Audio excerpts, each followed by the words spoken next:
Tema: diferencias de poder entre grupos sociales y entre países. Este trabajo lo estamos llevando a partir de la página 74 de tu libro de texto. Cuando indebidamente un grupo impone su autoridad y su poder sobre otro, llegan a surgir injusticias que deben solucionarse para que todos vivamos en una sociedad más justa. Leamos y analicemos el siguiente caso y la información que nos presenta. En un centro comunitario, un maestro le pidió a sus alumnos que, durante la clase, no hablaran su lengua materna, la cual era o es el zapoteco.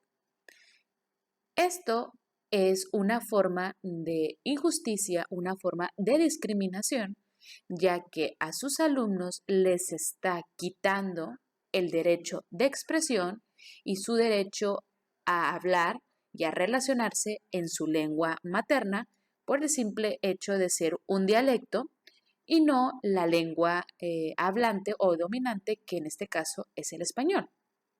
La Ley General de Derechos Lingüísticos de los Pueblos Indígenas señala como un derecho que todas las niñas y los niños indígenas tengan acceso a la educación básica, bilingüe e intercultural.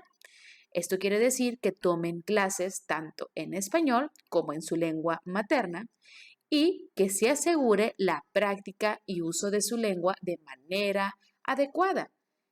Esto evitaría o evitará que los dialectos indígenas se pierdan o se extingan con el tiempo.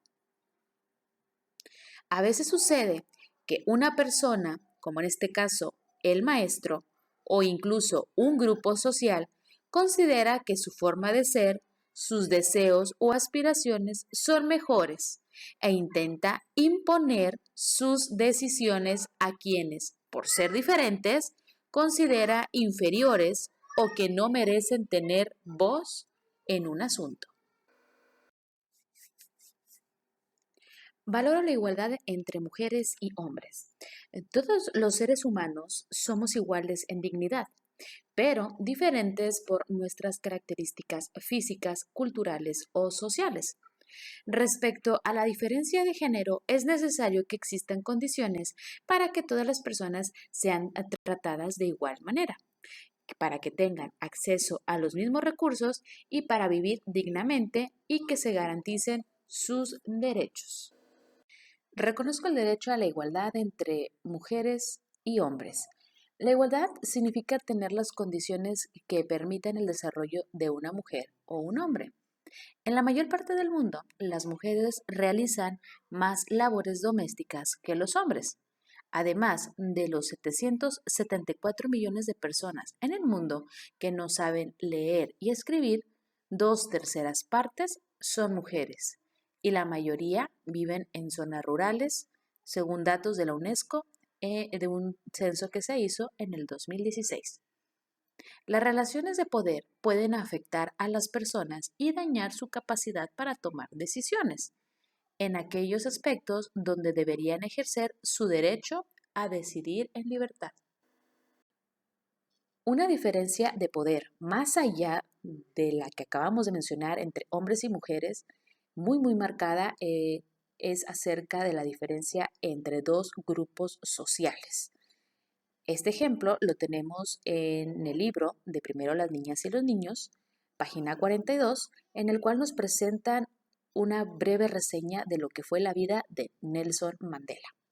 Nelson Mandela fue un personaje que nació en 1918 en Sudáfrica, cuando este era un país aún perteneciente a las colonias británicas.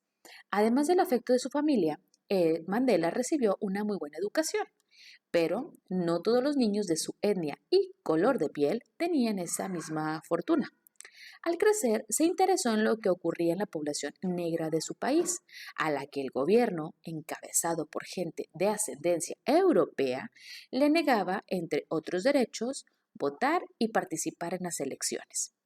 Mandela se unió a la lucha pacífica de las etnias negras para exigir la igualdad de derechos.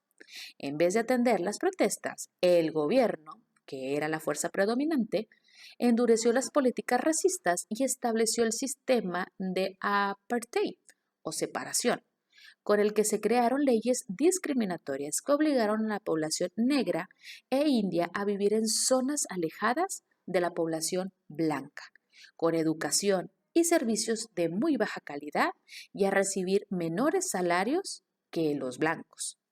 Ir a escuelas, playas y hospitales diferentes e incluso a usar diferentes autobuses.